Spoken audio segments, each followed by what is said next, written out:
if we even put half as much mechanization into plant-based meat production as we have into animal meat production, we would go farther, faster, replace meat on a large scale. And so that was the philosophy behind starting Seattle Food Tech, and then later Rebellyous Foods came to be. You're listening to What Fuels You, where we deep dive with CEOs, entrepreneurs, and business leaders to learn more about their stories and uncover nuggets of wisdom we can all use. I'm your host, Shauna Swerland, CEO of Fuel Talent, an award-winning recruiting firm based in Seattle.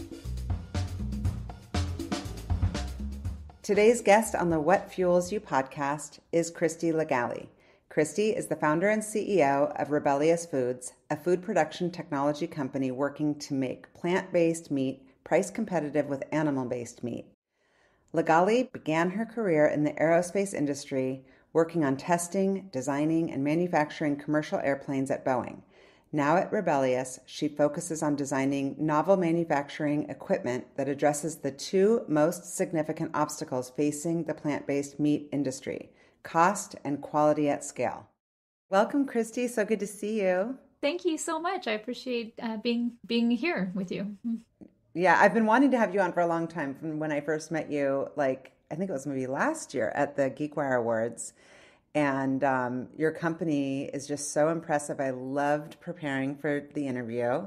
And I'm going to hit you first with some rapid fire. Are you ready? Yes. Okay. What is your favorite breed of dog?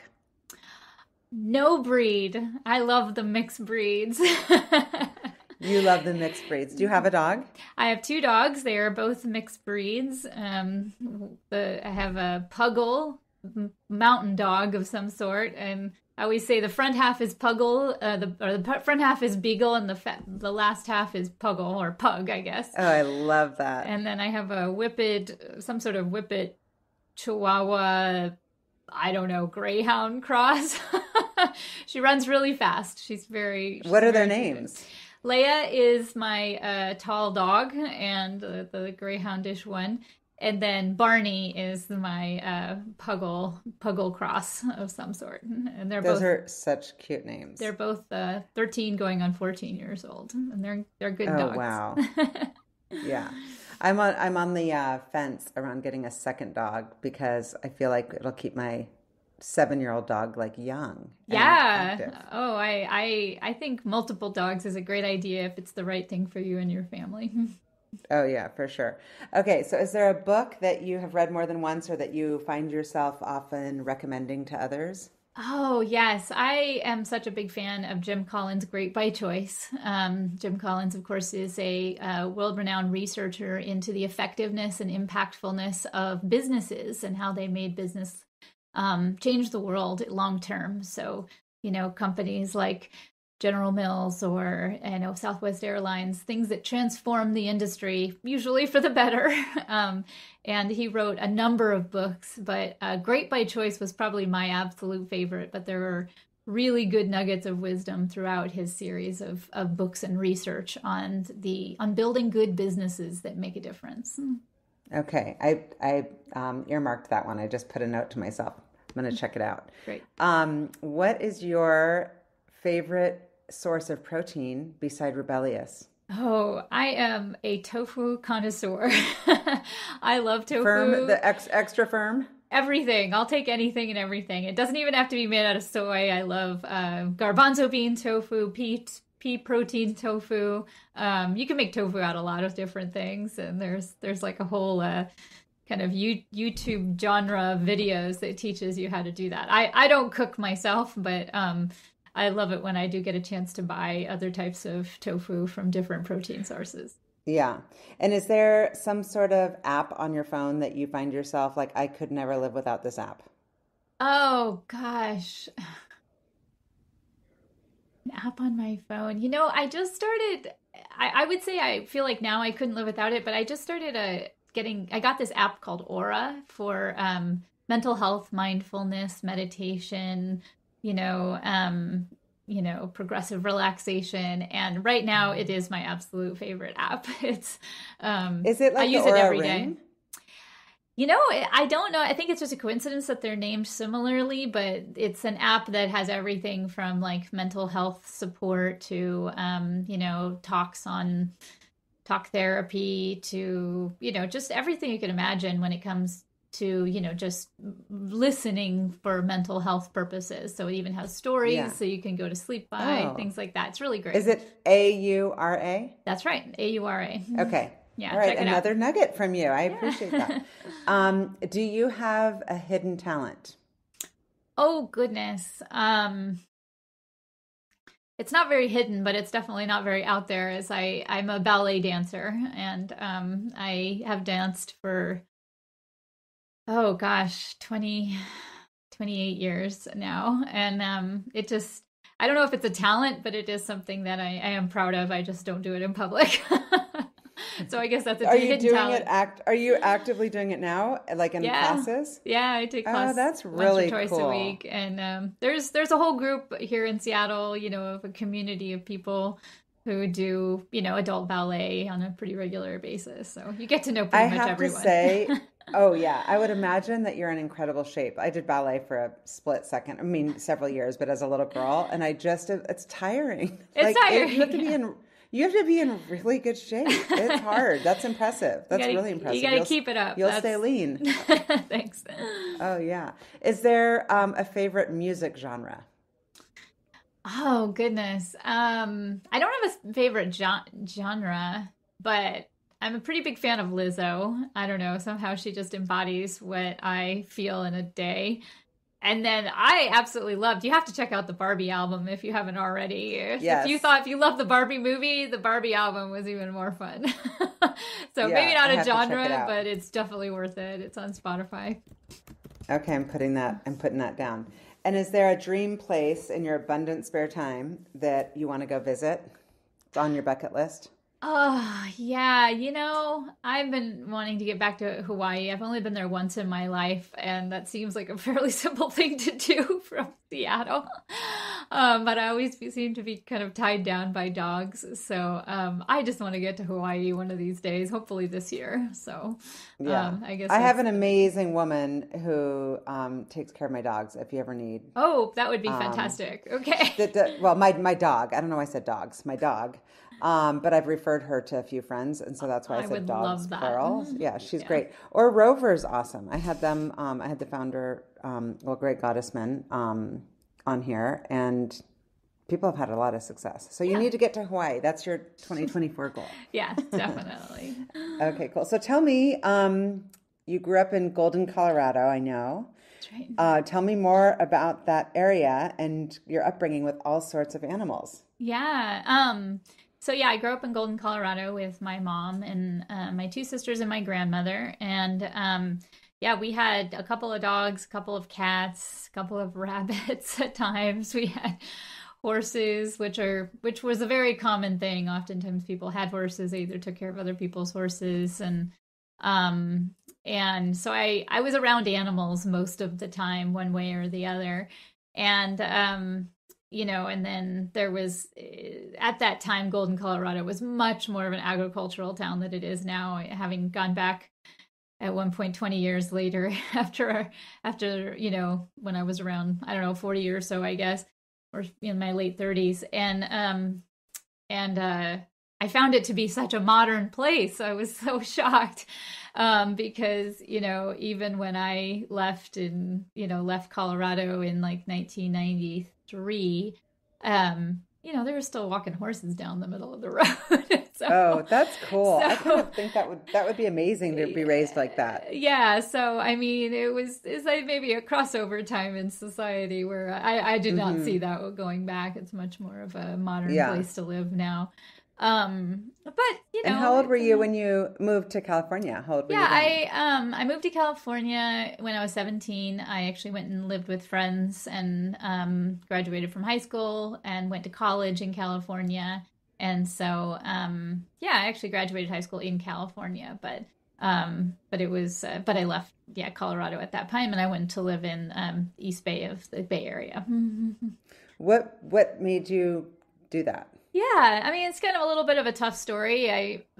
My family was in a little bit of family was actually in a kind of a big crisis. My family was struggling with a couple of people's mental health issues, and honestly, just didn't really have a place to live anymore.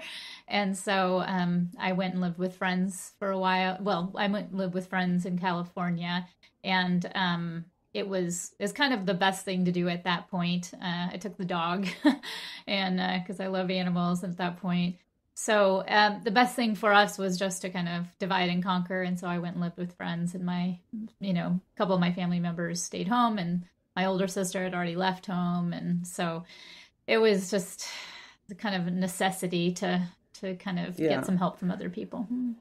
When you think back on that time, were you just kind of in like survival mode, or were you kind of young and ambitious? Oh no, it was very much in survival mode. To share a little bit more, my mother was struggling with mental health and had been for a very long time, and my younger sister was partially disabled, and then my older sister had already gone off to college, so I more than anything else, it was survival mode, just trying to get everybody into a kind of a secure place.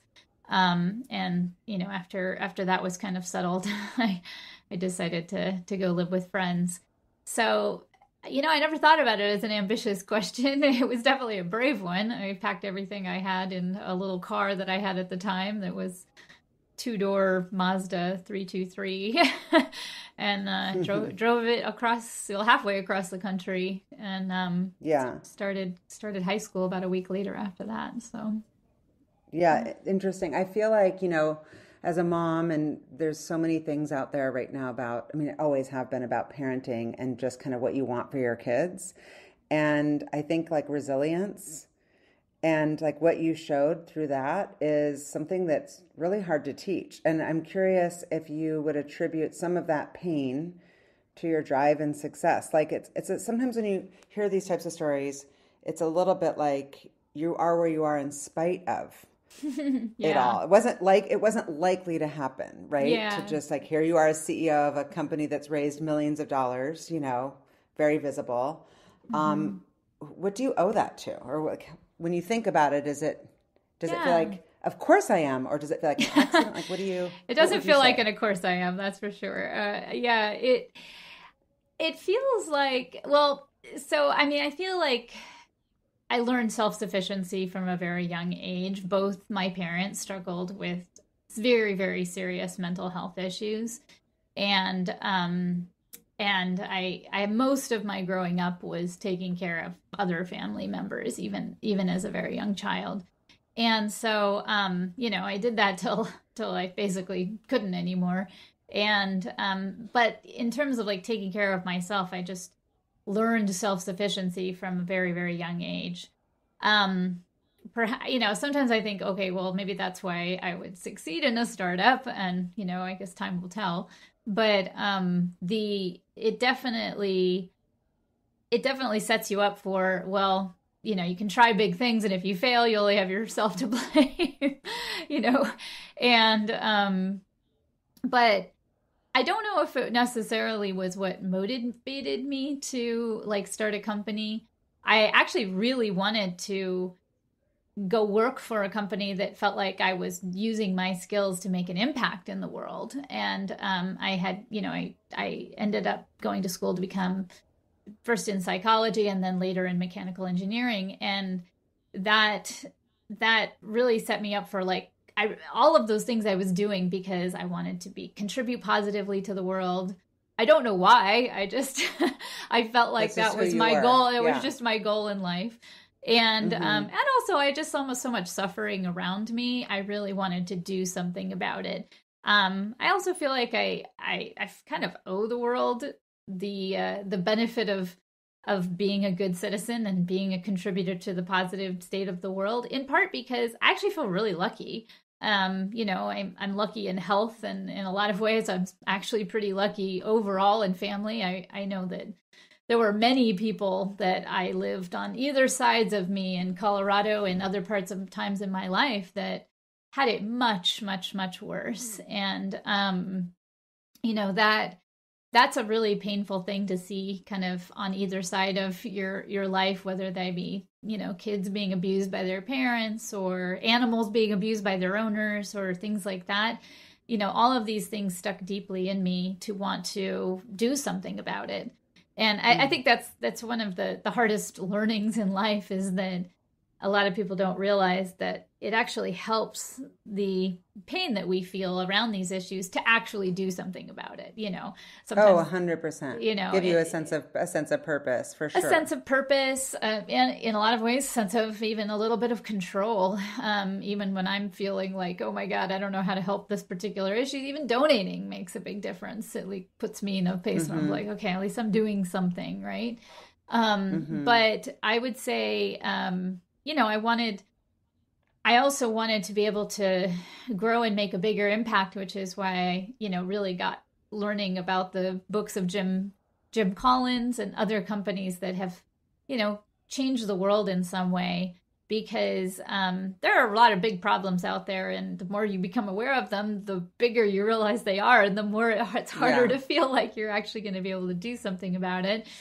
And of course, you may not be able to do about anything about most things, but that doesn't really negate our perhaps our moral conscience around doing something. And contributing to a positive good. 100%. And so you, as a student transitioning, whole new school, new environment, without your family, living with friends, were you, I'm like rebellious. Did you ever rebel? Or were you? I did not. There was no one to like rebel your role against. Right. But sometimes it's, in a family dynamic there, everyone has their role. And it sounds like you kind of took over as like the like mama bear of the whole place, like kind of keeping all the wheels in motion, which oftentimes can serve really well as a CEO, because you're so used to, surprises and not knowing necessarily what's around the corner, and just doing like constantly making sure that everyone has what they need. I think that it can lead to a really good kind of traits to show up as with your leadership style. How did you decide to pursue Sonoma State? Well, Sonoma State University, I actually went to community college before I went to Sonoma State, so I wasn't there very long. It was only like 2 years or something like that. So, I have a lot of fond memories of going to the community college, being that I didn't have a family dynamic around me, and I didn't have, somebody to sign off on my financial aid form or anything like that. Nobody could do that for me. So I went to community college first, and I actually did really, really well there. That turned out to be a good idea. I actually took everything from vocational classes to, academic classes. And then when I finished at the community college, I went on to Sonoma State. I still had a very only vague idea of maybe what I wanted to do in the world. And I ended up choosing psychology just because I found education, and I still find education to be very unnatural. I don't read very well, and I've always had kind of a disability around reading, and I don't sit in classes all that well. And so you're like a very typical CEO. I guess so. You're like, that's like the quintessential like textbook entrepreneur. I didn't know that. But oh yeah, very typical. I chose psychology because I could graduate with psychology. And yeah, I wasn't even that into psychology. I was like, well, I mean, I learned a lot of this when I was, managing my mother through the mental health care system. But yes. But I found organizational psychology, like business psychology, how businesses work better. And I ended up like kind of majoring officially in that. And even that, I was like, okay, that was fun, but I don't know what to do with it now. So as soon as I got out of college the first time, I almost immediately went back to the community college, got all my prerequisites over the years in night school before I could go back and finish my engineering degree. So I got that psychology degree first. Did you have a sense of what you wanted to be when you grew up? And how did you pursue a career like right away? I did not have a really good sense. In fact, I felt very lost, about where I wanted to go. But I was a really big fan of Star Trek, and both from a moral perspective, again, that kind of belief in what is the right thing to do. And Star Trek and Gene Roddenberry very much had this vision of our future where we could all be functioning and contributing and positive members of society. It also had that underlying, story of we don't eat animals anymore. We replicate it. And, so we didn't even have to kill animals in the Star Trek world. And I think probably one of the people who's influenced me the most was LeVar Burton's character, Geordie LaForge, because he was the engineer and the one that, fixed the ship every time it, got out of whack. And I loved that. I thought that was like so much fun. And I was always a little bit of a tinkerer and an inventor. And I think there were times when I did want to be an inventor. It kind of came and went. But there just wasn't a whole lot of like inspiration of that in my early life. So yeah. And that would have been, in the latter half of my high school career when Star Trek: The Next Generation was on television. So when I saw that, and then, as I got through college, which would have been the latter half of the season or the series, I was like, oh man, this is what I should be doing. I need to be a starship. Back to school. Yeah, I went back to school. And, I didn't have to be like, just, obviously I couldn't be a starship engineer, but, I thought maybe I would work for NASA. I thought maybe I could, I did not want to be an astronaut. I had no need to send me into space. I'm sure I would just fall apart. But an aerospace engineer. Yeah, but an aerospace engineer. So I became an aerospace engineer and I got to work on spacecraft and aircraft. I even worked briefly on the James Webb Space Telescope in the very early years, not in the later years. I got to work on the Boeing 777, the 787, the 777X. So I got to work on a lot of really fun projects in aerospace. All the while. How did you get that? How did you get those jobs? Who hooked you up, or like, did you just apply cold, or did you network? How did that work? I just applied for those jobs at Boeing. That's amazing. Remember. I just remember going through the regular process, the application. They call you in and have an interview. That was all. Yeah. Yeah. I don't remember anything happening like that. Yeah. So it was good. So a serious career as an aerospace engineer. Yeah. All the while, I know you said before we started recording that you've been a vegan for 29 years. What made you decide to give up animal products? Yeah, I remember being about 14, 15 years old and learning about the dog meat trade in Korea, which is just, obviously horrific. Factory farming in general is horrific for animals, for sure.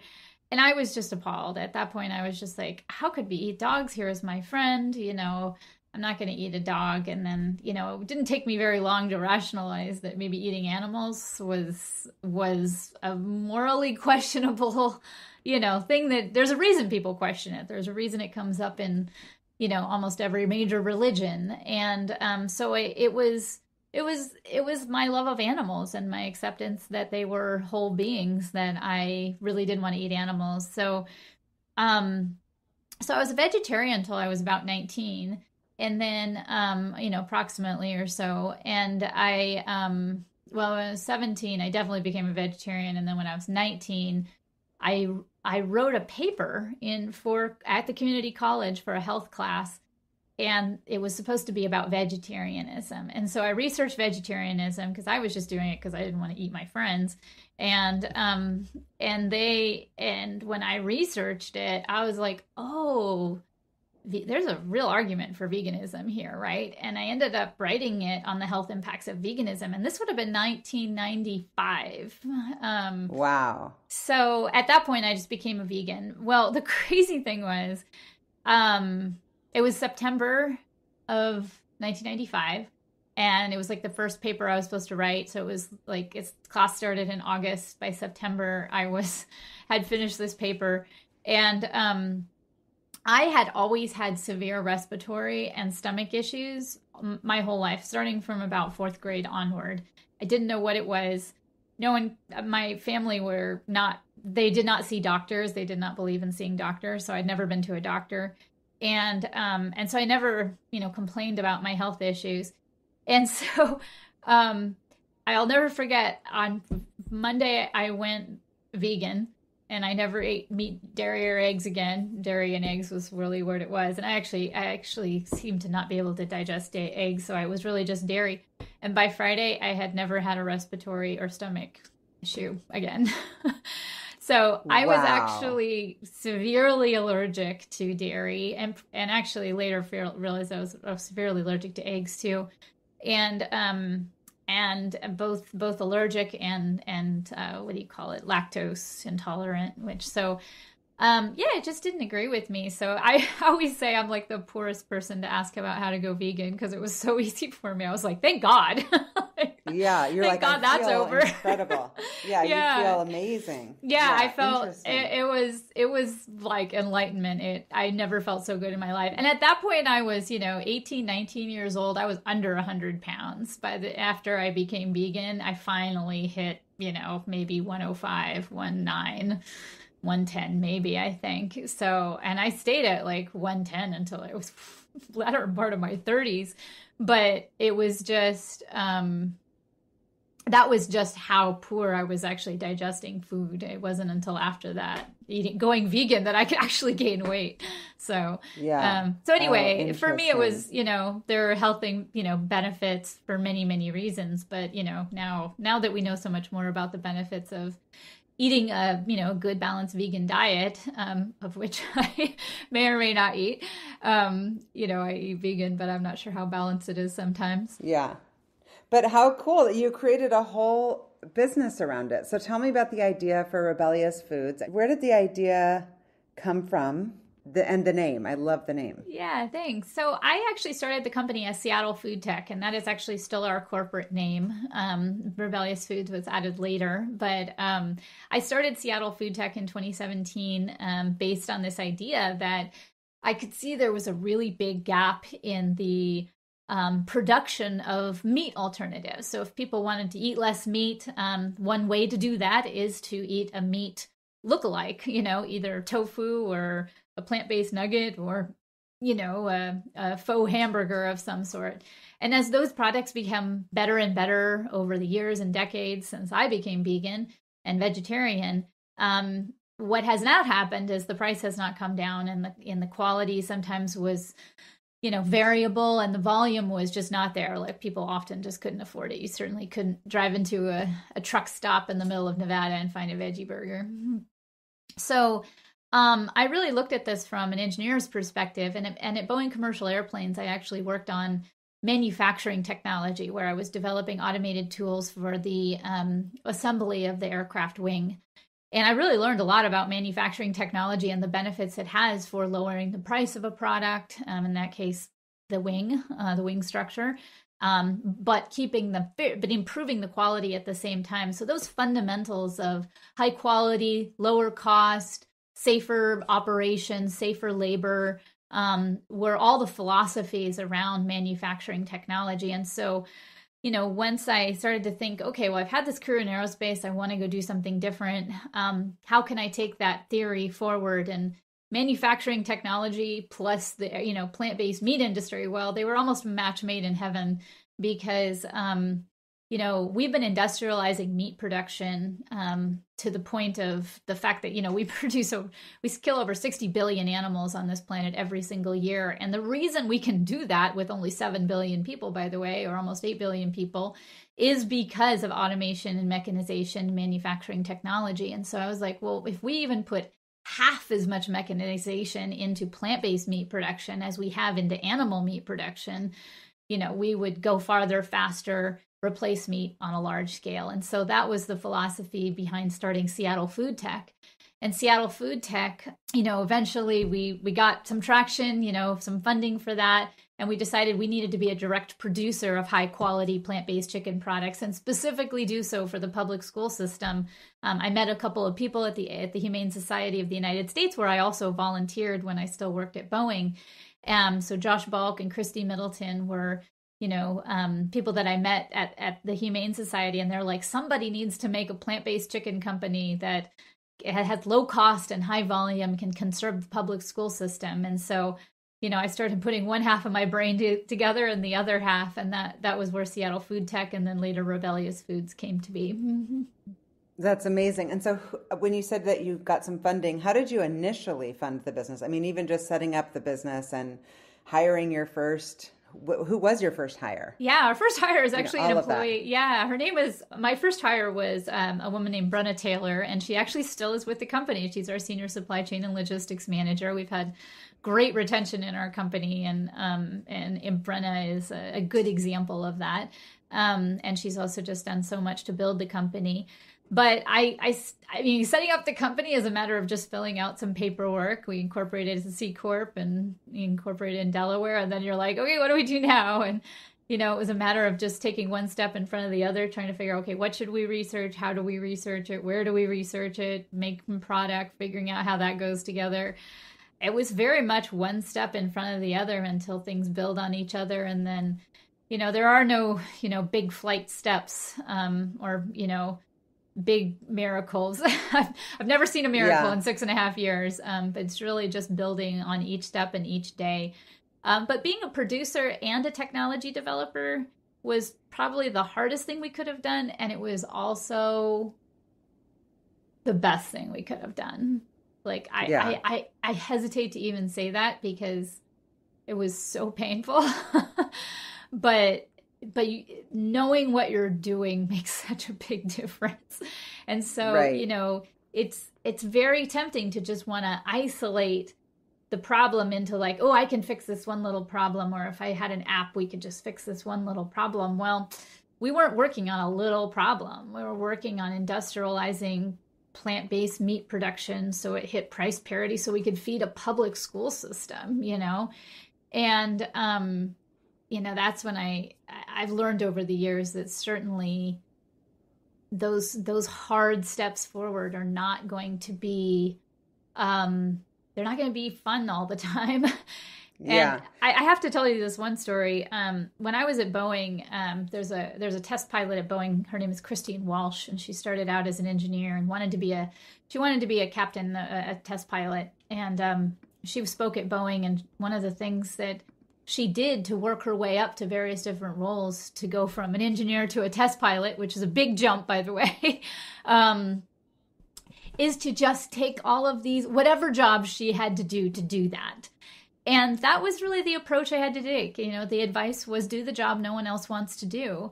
And every step of the way, I would say we have done the job that no one else wants to do. A lot of people say they don't want to do production. Well, I don't blame them. It is hard.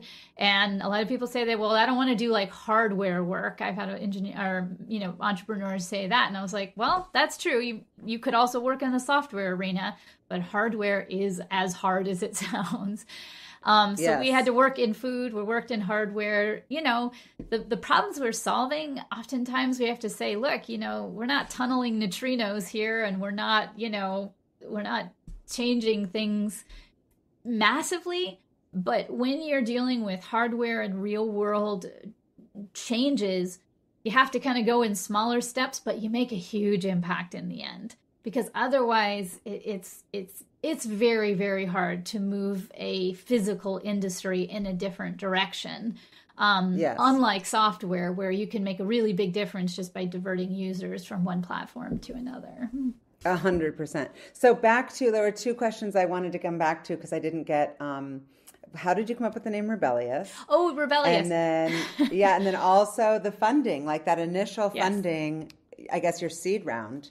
Yeah. How did you get, I guess basically tell me a little bit about that fundraising process. Cause to date, I know you've raised 30 million. Is that That's right? Yeah, that's right. And so I'm super curious, like what are the factors that have attracted investors to you? Yeah, I mean, when I first started raising, and I'll answer the fundraising first because that's chronologically before Rebellyous Foods. But when I first started fundraising, it was around manufacturing technology for plant-based meat production. And so basically I just started pitching, and I was very unsuccessful for quite a long time. And then every once in a while you'd find somebody who are like, okay, I actually get what you're doing, because of course most people have never been in a factory. And so that was a really hard issue around Seattle food tech was like, so what are you going to do? But, hardware for production of plant-based meat was definitely a hard concept. But you know what? The trick to fundraising, especially if trick to fundraising a hard concept, is to do it over and over and over again and take feedback every single time. So, I mean, I have a database of, 600 to maybe 800 meetings. And I'm not talking emails. I'm talking meetings where I have pitched over 6.5 years. So it adds up. I mean, after you've done 10, 12, 20, 40, 60, 80 in 3 months, over 6 years, you do end up doing it a lot. And just taking that feedback each and every time, refining your business model, having the right answer at the right time, making sure you have a good business model that makes sense, all of those things. And then taking the small checks when you get them and getting started is another really good way of doing it. And then it kind of builds on itself as you're more and more successful. Yeah. And then the name Rebellyous Foods, I'll just start over. The name Rebellyous Foods actually comes from where it should come from. It was a really good marketing firm. So we love I love the it name. because I see the belly. I saw the belly in it, and I'm like, oh, that's perfect. Like, especially with when you were saying like you healed your belly from Monday to a Friday. You're like, I'm all better. Yeah, that's very true. Yeah. I love that. And tell me about the business model. You mentioned like have a good business model. What is your business model? And I want to get into kind of the vision, the mission, all of that. Sure. So Rebellyous Foods and our corporate name, Seattle Food Tech, exists to make plant-based meat available and affordable for everyone.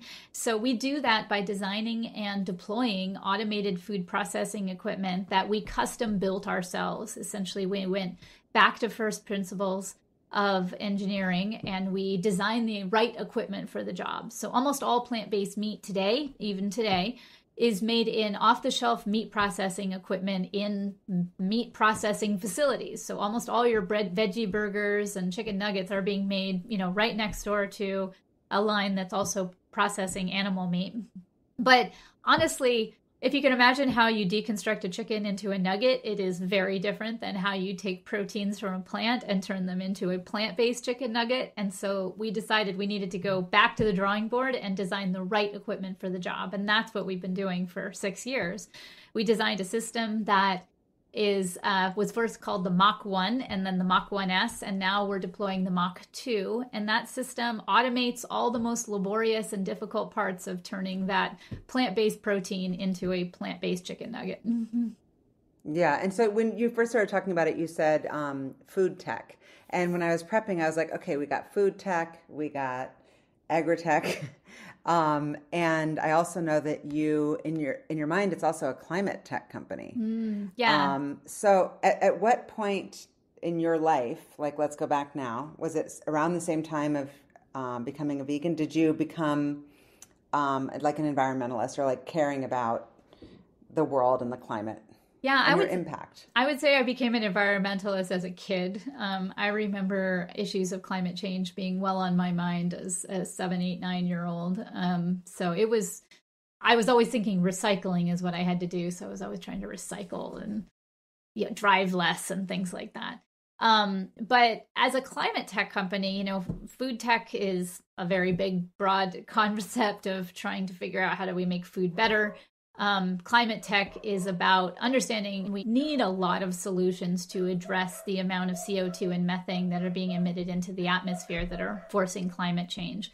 Right now, we have a lot of interesting solutions to address things like coal burning versus, solar opportunities to address that. But in the meat industry, we produce, for example, 108 billion pounds of animal meat in the United States alone.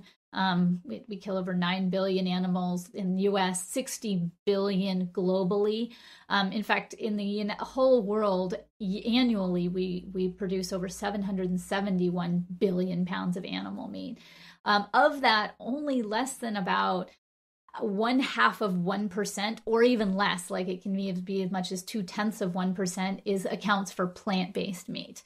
So we have a long way to go when it comes to how much meat we need to replace by either meat analogs or just people reducing their meat consumption.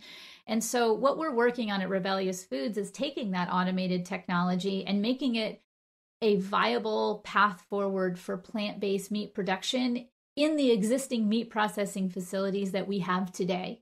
So we strongly believe at Rebellyous Foods that conversion of meat production towards plant-based meat production through better equipment is a path forward to address climate change. Because once you do that, then you have a cost parity product for consumers, better products for consumers, more available products for consumers. And consumers make a lot of choices, but one of their biggest beefs, no pun intended, pun intended, is that plant-based meat costs too much and there isn't enough of it. So that's the issue we're dealing with, but we have to deal with it on a production level first before consumers are going to benefit. Mm-hmm.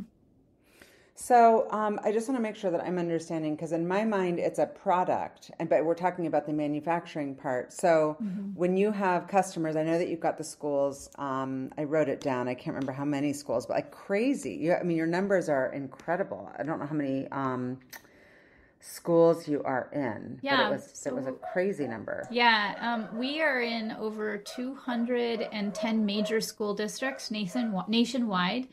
And we reach almost 3.5 million school kids. There are over 16,400 school districts, so we've got a long way to go, but we do have quite a distribution at this point. So essentially, the way that you prove technology works is you actually use it. You do what you say you're going to do with it. And so it can be a little bit confusing, but Rebellyous is a production technology company. On one side of the coin, we are developing the technology for manufacturing, and on the other side, we're using it to make products. And that is our business model to connect to the world. We sell those products to the USDA National School Lunch Program in school districts across the United States. And these are fairly simple products. They're just very well made because we obviously care a lot about our recipe and our ingredients and things like that. But by making them through using automated technology, we're lowering the cost and making them much more available to, frankly, one of our most price sensitive markets, which is our public schools.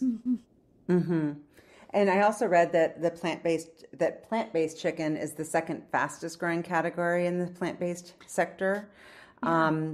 How are you going to be positioning yourselves to capitalize on this growth? And as somebody who, I pay attention, but not obviously. This is the world that you eat, breathe, and sleep.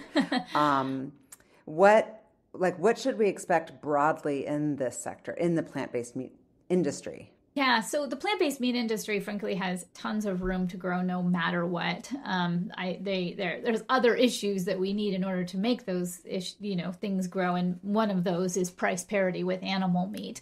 So if you think about it, if we're only producing 0.1% of that 771 billion pounds of animal meat globally, your biggest competition is not other plant-based meat companies. Your biggest competition is animal meat. And so getting to price parity is absolutely critical, but you can't take quality down. You can't take taste down. It has to be the highest quality product you've ever tried, and you got to make sure that's available to the school district. And that's where production automation makes a difference. In fact, that's why chicken is cheap. So one of the fastest growing segment of the plant-based meat industry is the chicken industry. Well, that's also because chicken is the fastest growing segment of the meat industry. So as people want more of these products, as more and more people eat more meat, and meat continues to grow globally, despite the warnings around climate change and the emissions from this industry, you're going to see that particular segment grow kind of in parallel. Yeah. But it sounds like you as a company are making huge strides towards price parity. Are there other companies, are you kind of aligned with other people in this space to kind of work toward a common goal, or is there a lot of competition? There is not. Are you working, is there a community that's hey guys, these are our broad goals for leaving our mark on humanity? Or is it, we're going to be first and there's a lot of competition and it's kind of... I have not run into a lot of competition around price parity. It's a pretty tough thing to do. So most people are really just trying to get their company stable. And, there have been plant-based meat companies that have definitely come and gone in our own lifetime. And I would say, mostly we're in competition with the animal meat industry. So I wouldn't say that there's a limited number of consumers that are limited by, okay, these are the people who eat plant-based meat. We all have to kind of vie for that's just not the way it is, you know. There is much more. I do feel like we have a good community of large and small companies that are willing to work together, collaborate, you know, cross-pollinate in some cases. You know, one of my favorite cross-pollinations that I've ever seen is the Notco company working with Kraft Foods on a wide variety of product development to make them plant-based. So I think there's going to be a lot more of that in the future. And, you know, we've got bigger problems than just competition against another plant-based meat company. We've got to address climate change. We've got to address profitability and price parity. So there isn't a lot of point in being too competitive with another plant-based meat company, especially because there's plenty of room. Mm-hmm. Yeah. So from a manufacturing standpoint, you mentioned Mach 1 and then Mach 2. Mm-hmm. What is the difference between the two? And then also, can you talk to me a little bit about the patents on...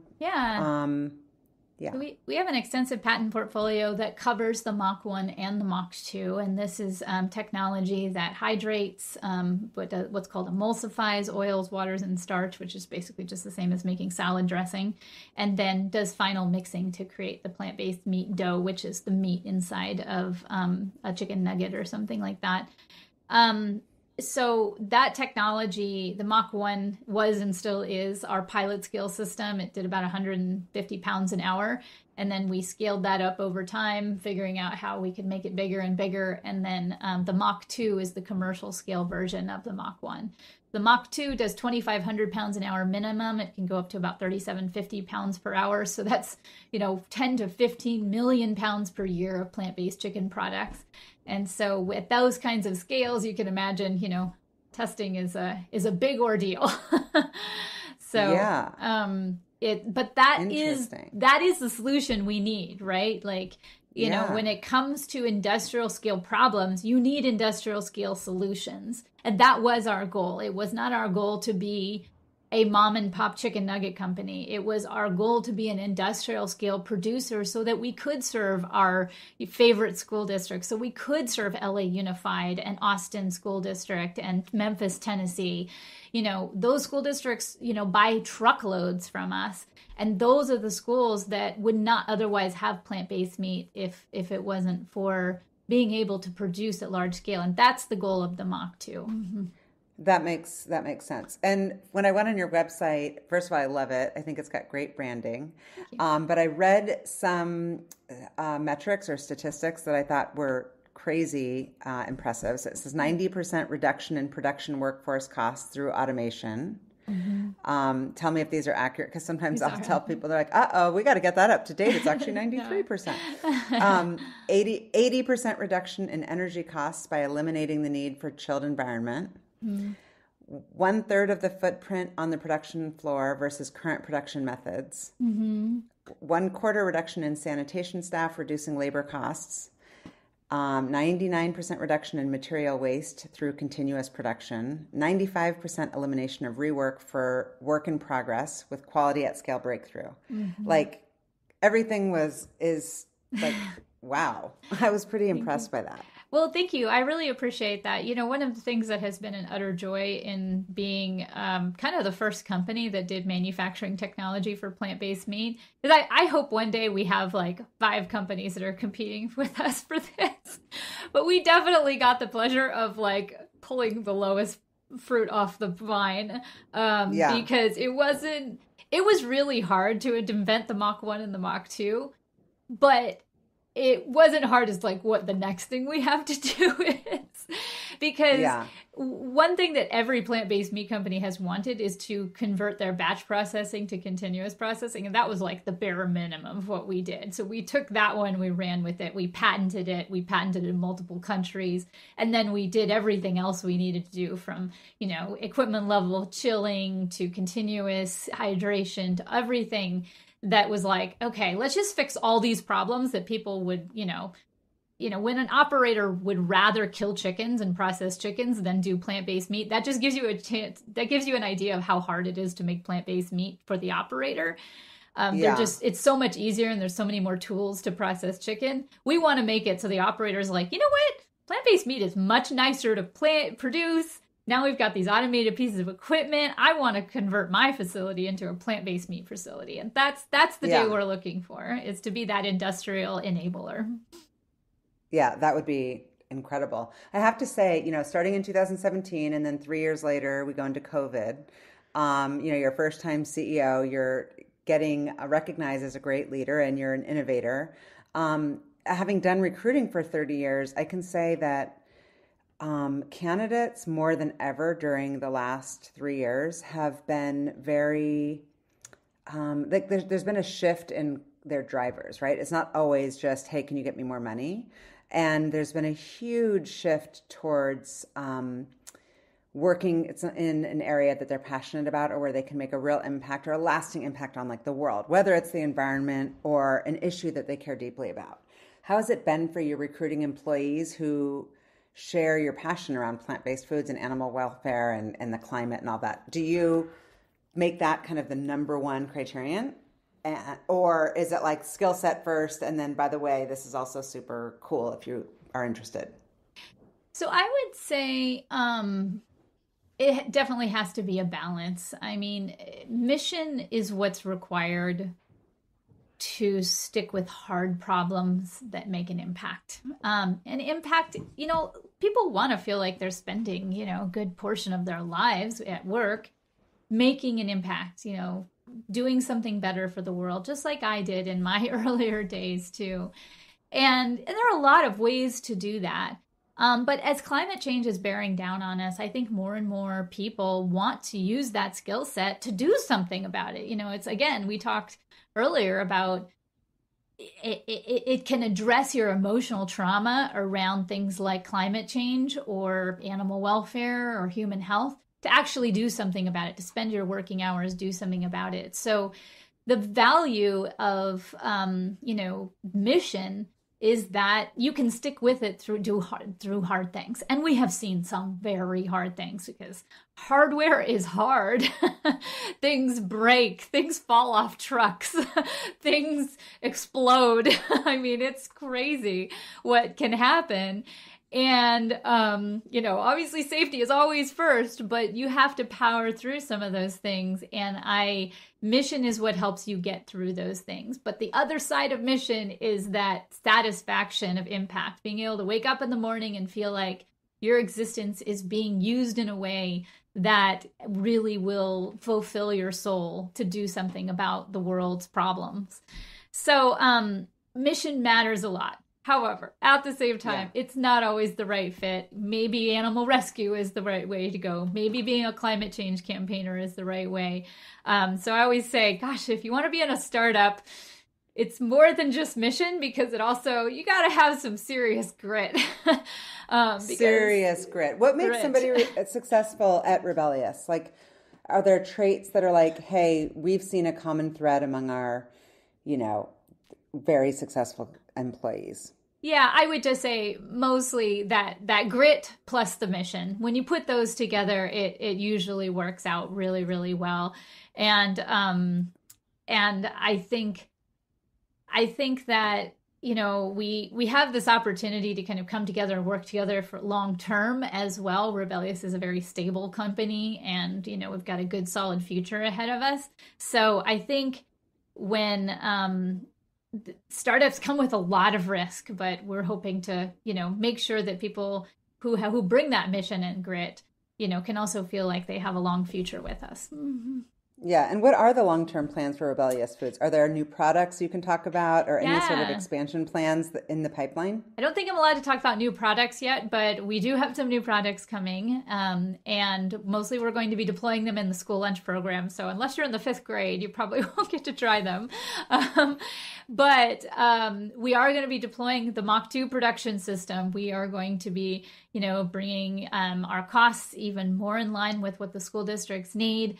And we will be expanding, hopefully building a Mach 3, maybe even a Mach 4 production system to really expand out the impact we can make with our technology. So what that means is that if you're an engineer and you love to invent things and you love to create things and you love to deploy and get real world work done, Rebellyous is a hard boots on the ground or hardcore boots on the ground opportunity to really move the needle on making an impact. And there's no doubt, we run a real life facility every single day and we do research every single day. So it's tough, but it's also tough with that feel good kind of tough, I'm super excited to watch you, Christie, continue to build this. It's such a cool company. But separately, we started talking about Aura and the app and how you kind of might use it to preserve your mental health. What do you do? What's your go-to to unwind or to just be I got to check out because you can't be 24/7 trying to solve this. Yeah. I mean, I love taking my dogs for a walk. We do a lot of hiking. And I love doing that. Even in the rain, I have gotten a lot of little raincoats for them. Oh, you have to tell me because I ordered one for my dog and it ripped. So the company was really cool. They sent me a new one. And then yesterday it ripped again. Oh, no. I'll send you a picture so you can see that. But I need a good coat for my dog because I always talk myself out of taking her out in the rain. So yeah, send it to me. I have a tip for you. Goodwill. Yes. Try Goodwill. You might find there are a lot of doggy raincoats at Goodwill and you can just buy them for $1 and just see which ones work. Great. Yeah. Awesome. I've bought a lot of doggy raincoats at Goodwill. And a lot of doggy sweaters and stuff like that. So great. But what was your question? I'm sorry. It was I was just asking about unwinding. So you go for a hike and you wear the dog coat and you go in the rain. And then what about when you're thinking about, it's Sunday, you're thinking about your week ahead. Yeah. How do you kind of get your mind around setting yourself up for success and productivity? Yeah. I mean, I always do yoga on Sunday, if not almost every day. But Sunday, I always make sure I do that. And then actually, I try to always work 8 hours ahead of my team. This is kind of like a CEO trick. So every Sunday night I sit down and either we have this thing called the Sunday night email that everybody gets a little update on the company, where things at, and reminds them where we're at. Celebrates all of our successes from the week before and the week to come. Sometimes I send that out. Sometimes my chief of staff sends it out. And then I just work to really have that thought leadership forward, to really make sure that we're hearing, seeing where we're going to be going in the future, because it's a startup, right? We have to constantly pick every single day how we are going to move forward. And that's what makes it exciting. That's what makes it like a non-traditional kind of job. But it also means that we got to think about it a lot. That's what I usually spend my Sunday nights doing that. Yeah. And so my ultimate question for you is, what fuels you? Oh, what fuels me? Mission fuels me more than anything else. I took a survey of my CEO, health or whatever it was called, and at a retreat recently, and we had to fill out forms about are you sleeping enough, and are you eating enough, and are you getting enough exercise? And I was kind of moderate on some of them. But when I was filling out the portion about, do you feel like your life has meaning? Do you feel like, you get up in the morning and you're motivated by what you want to go do? This fulfills you. That I remember just checking 5 on all the boxes. Oh, and that's just awesome. Feeling like, okay, this one's definitely got settled. So I am fueled by the mission, and I'm fueled by my commitment to see if there's a better way forward and make a better way forward, build the change we want to see in the world, as we say at Rebellyous, not just be the change, but build the change we want to see in the world. And so that is what fuels me, is getting to do this and getting to do it with all the amazing people at Rebellyous. Thank you for listening to the What Fuels You podcast. If you'd like to check out past episodes to hear from more business leaders, go to fueltalent.com/podcast. And if you have a minute, please leave a review and rating on your favorite podcast app, or share this episode with a friend or colleague. Please share any feedback or interview suggestions for other guests by sending a message to podcast@fueltalent.com. I'm Shauna Swerland, and thanks again for listening.